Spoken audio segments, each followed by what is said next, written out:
తెలంగాణలో గత కొన్ని సంవత్సరాలుగా రైతు బంధు పథకం కింద నిధులు ఆర్థిక సహాయం పొందుతున్న వారికి ఇది షాక్ ఇచ్చే వార్తగా కనిపిస్తుంది. ప్రధానంగా చాలామంది వ్యవసాయేతర భూములకు కూడా రైతు బంధు పథకాన్ని దానికి సంబంధించిన నిధులను పొందుతూ వస్తున్నారు.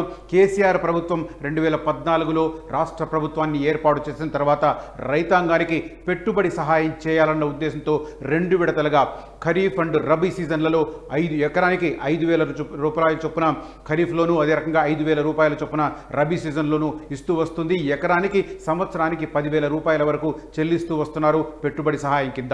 ఈ రకంగా ఏళ్ల తరబడి కొనసాగుతుంది. పట్టాదార్ పాసు పుస్తకాలను ఆధారం చేసుకుని ఈ రైతు బంధు పథకాన్ని అమలు చేస్తూ వస్తున్నారు. అయితే ధరణిని ఇంప్లిమెంట్ చేసిన తర్వాత ఈ పట్టాదార్ పాసు పుస్తకాలకు సంబంధించి అన్ని వ్యవసాయేతర భూములు కూడా వ్యవసాయ భూములుగా నమోదై ఉన్న పరిస్థితి.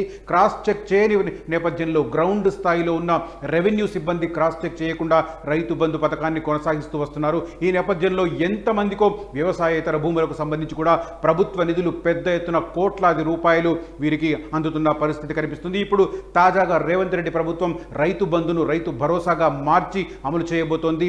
ఎకరానికి సంవత్సరానికి 15,000 రూపాయలు ఇస్తాము, 2 విడతలుగా 7,500 ఒకసారి, 7,500 ఒకసారి అని చెబుతున్న పరిస్థితి. ఆ దిశగా కసరత్తు కొనసాగుతుంది. అట్ ద సేమ్ టైం ఈ భారాన్ని తగ్గించుకునేందుకు రైతు భరోసా పథకం ద్వారా ప్రభుత్వం మీద పడుతున్న భారాన్ని తగ్గించుకునేందుకు కొంత ఫిల్టరేషన్ కార్యక్రమం కొనసాగుతుంది. ఎవరికి రైతు భరోసా ఇవ్వాలి, ఎవరికి ఇవ్వకూడదు అనే విషయంలో మంత్రివర్గ ఉపసంఘం డిప్యూటీ సీఎం బట్టి విక్రమార్క ఆధ్వర్యంలో ప్రజాభిప్రాయ సేకరణను నిన్న ప్రారంభించింది. నిన్న ఖమ్మం జిల్లాలో దీనికి సంబంధించి ప్రజాభిప్రాయ సేకరణ కొనసాగింది. ఇవాళ ఆదిలాబాద్లో ప్రజాభిప్రాయ సేకరణ కొనసాగుతున్న పరిస్థితి. పెద్ద రైతులకు రైతు భరోసా ఇవ్వాల్సిన అవసరం లేదు అని పెద్ద ఎత్తున మనకు అభిప్రాయ సేకరణలో వాదన వినిపిస్తున్న పరిస్థితి కనిపిస్తుంది. ఒకవైపు ఈ కసరత్తు కొనసాగుతూనే ఇంకొక వైపు రాష్ట్రంలో రెవెన్యూ రికవరీ యాక్ట్ అమలుకు రేవంత్ రెడ్డి ప్రభుత్వం శ్రీకారం చుట్టింది. మొట్టమొదటి కేసు ఎక్కడ నమోదైంది, మొట్టమొదటి నోటీసు ఎక్కడ జారీ చేశారు, సేమ్ టైం ఈ రెవెన్యూ రికవరీ యాక్ట్ ద్వారా ఎవరెవరు రైతు బంధు పథకం కింద నిధులు పొందిన వారు ఉన్నారో వారు తిరిగి ఇవ్వాల్సిన అగత్యం ఏర్పడుతుంది, అవసరం ఏర్పడుతుంది అన్న అంశాన్ని ఒకసారి చర్చించే ప్రయత్నం చేద్దాం. At the same time revenue recovery act ద్వారా ప్రభుత్వానికి ఎలాంటి ప్రయోజనాలు చేకూరే అవకాశం కనిపిస్తుంది, ఇవన్నీ ఎక్స్ప్లెయిన్ చేసే ప్రయత్నం చేస్తాను. ముందుగా ఫస్ట్ కేసు గురించి చెప్తాను. ఫస్ట్ కేసు మనకు మేడ్చల్ రంగారెడ్డి జిల్లాలో ఫస్ట్ కేసు నమోదైంది. RR act, revenue recovery act కింద మేడ్చల్ జిల్లాలో ఫస్ట్ నోటీస్ జారీ చేసిన పరిస్థితి. కలెక్టర్ స్థానిక రెవెన్యూ సిబ్బందికి ఆర్డర్స్ పాస్ చేశారు. ఒక యాదగిరి రెడ్డి అనే ఒక రియల్టర్ తనకున్న 33 ఎకరాలను ఆల్రెడీ రియల్ ఎస్టేట్ వెంచర్ వేశారు. రియల్ ఎస్టేట్ వెంచర్ వేసిన ఈ 33 ఎకరాలకు ఆయన గత కొన్ని సంవత్సరాలుగా రైతు బంధు పథకం కింద నిధులు పొందుతూ వస్తున్నారు సంవత్సరానికి. ఈ మొత్తం చిన్న మొత్తం కాదు, మొత్తం ఇప్పటి వరకు ఆయన 20 లక్షల రూపాయలు రైతు బంధు పథకం కింద పొందినట్టుగా ప్రభుత్వం గుర్తింపు వచ్చింది. దీనికి సంబంధించి యాదగిరి రెడ్డి ఈ రకంగా తన 33 ఎకరాలను రియల్ ఎస్టేట్ వెంచర్లుగా వేసి ఆ ప్లాట్లను కూడా విక్రయించేసుకున్నారు. కానీ ఆయనకు ఇప్పటికి కూడా పట్టాదార్ పాసు పుస్తకాలు ఉన్నాయి అన్న కారణంతో ఆయనకు సంవత్సరం ప్రతిసారి రైతు బంధు పథకం కింద ఆయనకు నిధులు మంజూరవుతున్నాయని ఒక ఫిర్యాదు నమోదైంది. ఆ ఫిర్యాదుకు సంబంధించి మేడ్చల్ జిల్లా కలెక్టర్ దాని మీద పూర్తి స్థాయిలో విచారణ జరిపించారు.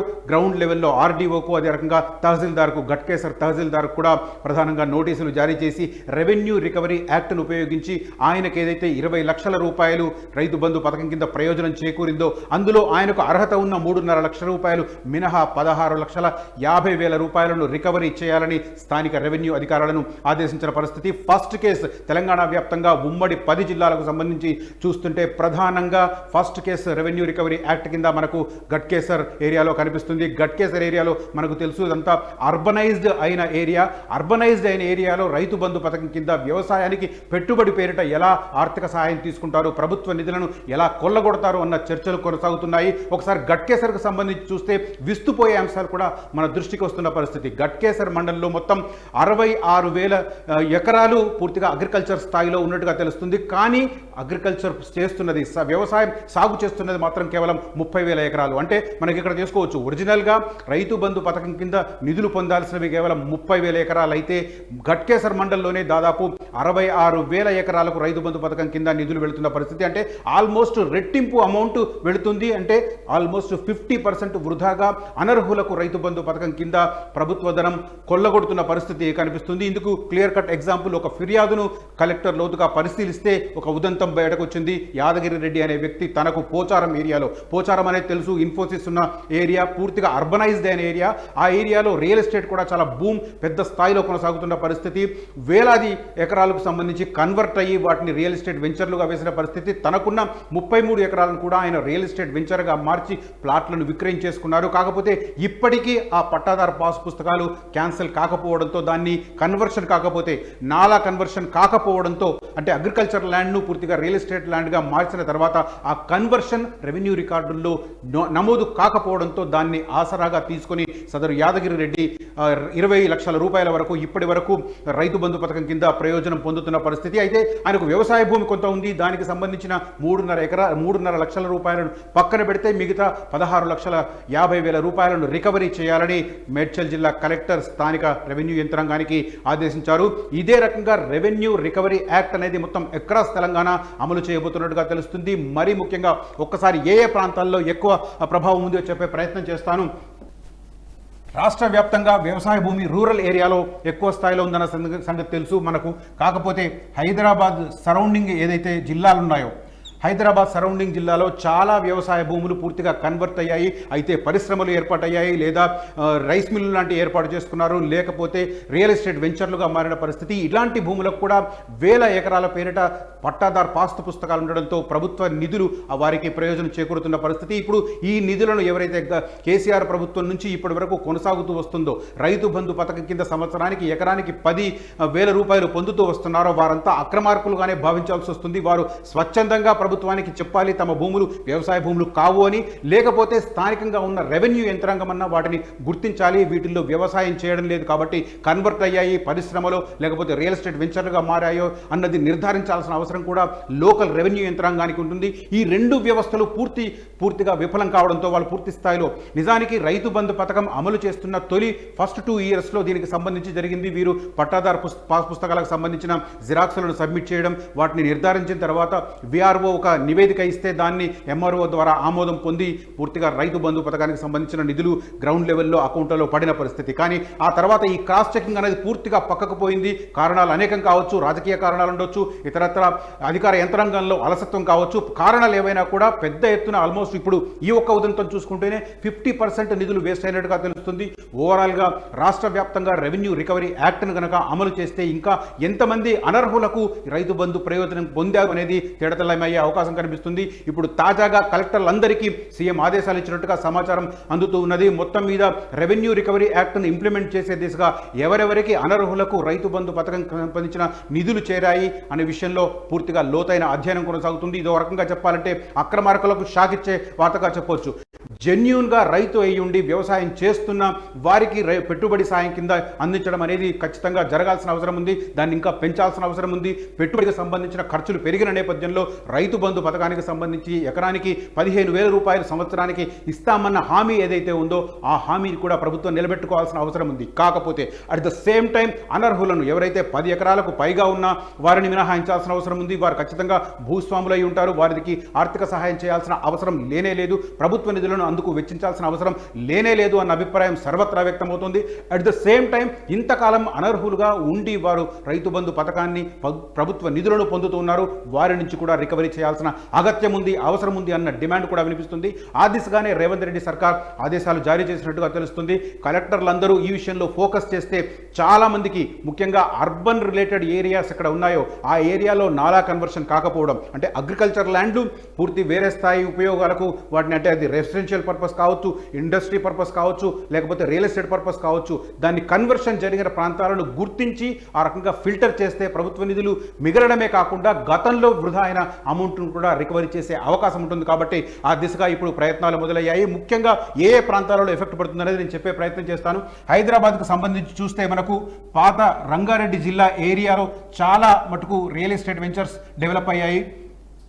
సో వీటికి సంబంధించి ఇంకా కన్వర్షన్స్ పూర్తి కాలేదు కాబట్టి ఆ కన్వర్షన్ పూర్తి కాని భూములకు సంబంధించి పూర్తి స్థాయిలో గ్రౌండ్ లెవెల్లో విఆర్ఓలు కావచ్చు, మండల రెవెన్యూ ఆఫీసర్స్ కావచ్చు, వాళ్ళు కనుక ఎంక్వైరీ చేసి ఏ ప్రాంతం అగ్రికల్చర్ భూమి, ఏ ప్రాంతం సాగవుతుంది, ఏ ప్రాంతం ఇతరత్ర ప్రయోజనాల కోసం వాటిని కన్వర్ట్ చేశారు, వీటిని కనుక గణాంకాలను లెక్క తీసి ఎన్నేళ్ల క్రితం కన్వర్షన్ అయింది చూసుకొని అప్పటి నుంచి ఇప్పటి వరకు వారు పొందుతున్న అమౌంట్ను రికవరీ చేసే ప్రయత్నం చేస్తే ప్రభుత్వానికి పెద్ద ఎత్తున అమౌంట్ రిటర్న్ వస్తుంది. సేమ్ టైం ఇప్పటి నుంచి కూడా రైతు భరోసా కింద ఇవ్వాల్సిన నిధులను కూడా కొంత ఆదా అయ్యే అవకాశం కనిపిస్తుంది. హైదరాబాద్ సరౌండింగ్లో ఇప్పుడున్న జిల్లాలకు సంబంధించి చూస్తే మేడ్చల్ జిల్లాలో ఎక్కువగా కనిపిస్తుంది, ఆ తర్వాత వికారాబాద్,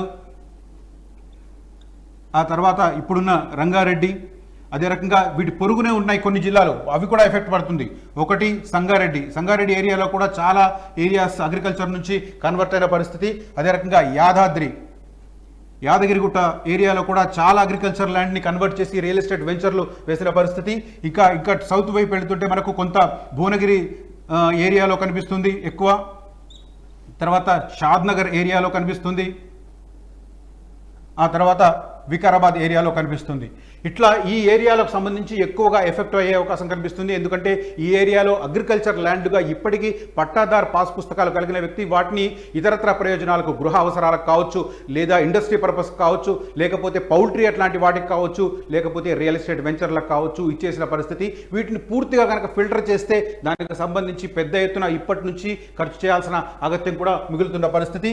ఇక ఇంకోటి వరంగల్ ఏరియా కావచ్చు, కరీంనగర్ ఏరియా కావచ్చు, అంటే పాత జిల్లా కేంద్రాలు ఏవైతే ఉన్నాయో, మనం నిజామాబాద్, ఆదిలాబాద్ కొద్దిగా తక్కువ కావచ్చు, బట్ నిజామాబాద్, వరంగల్, కరీంనగర్, నల్గొండ, ఖమ్మం, మహబూబ్ నగర్ ఈ ఏరియాలలో అర్బనైజ్డ్ అయిన ఏరియాలు అయితే వీటికి సంబంధించి గతంలో ఇవి మున్సిపాలిటీలుగా ఉన్నాయి. మనందరికీ తెలుసు, ఉమ్మడి ఆంధ్రప్రదేశ్లో ఇవన్నీ కొన్ని జిల్లాల కేంద్రాలుగా ఉన్నాయి, మున్సిపాలిటీలుగా ఉన్నాయి. కొన్నింటిని మాత్రం నగరపాలక సంస్థలుగా, మున్సిపల్ కార్పొరేషన్స్గా ప్రమోట్ చేసిన పరిస్థితి.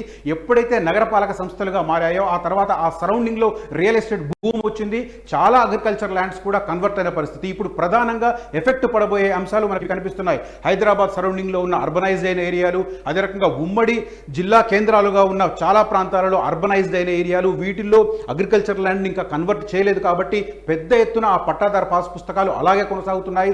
గ్రౌండ్ లెవెల్లో ఉన్న రెవెన్యూ సిబ్బంది వీటిని క్రాస్ చెక్ చేసి, వెరిఫై చేసి, ఫిల్టర్ చేసే కార్యక్రమాన్ని టేకప్ చేయకపోవడంతో ఇంతకాలం చాలా మంది అనర్హులకు, ఇంకా చెప్పాలంటే గతంలో ఒక మంత్రికి 600 ఎకరాలుంటే అతనికి కూడా సంవత్సరానికి 10,000 రూపాయల చొప్పున, ఎకరానికి 10,000 రూపాయల చొప్పున అతనికి కూడా అమౌంట్ వెడుతున్నాయన్న పొలిటికల్ అలిగేషన్స్ కూడా వినిపించాయి. ఇందులో వాస్తవం ఉందా లేదా అన్నది ఈ ప్రభుత్వం ఖచ్చితంగా నిగ్గు తేల్చాల్సిన అవసరం ఉంది. ఒకవేళ అలాంటి వ్యక్తులు కూడా ప్రభుత్వ సహాయాన్ని పొందితే దాన్ని కూడా ఈ రెవెన్యూ రికవరీ యాక్ట్ను ఉపయోగించి ఖచ్చితంగా రిటర్న్ చేసుకోవాల్సిన అవసరం ఉంది. ప్రభుత్వానికి నిధులను సమీకరించుకోవాల్సిన అవసరం కనిపిస్తుంది రెవెన్యూ రికవరీ యాక్ట్ ద్వారా. ఇప్పుడు ఇంకొకటి, రెవెన్యూ రికవరీ యాక్ట్ ద్వారా ప్రభుత్వానికి ఇప్పుడు ఏ రకమైన ప్రయోజనం చేకూరుతుంది అది ఎక్స్ప్లెయిన్ చేసే ప్రయత్నం చేస్తాను నేను.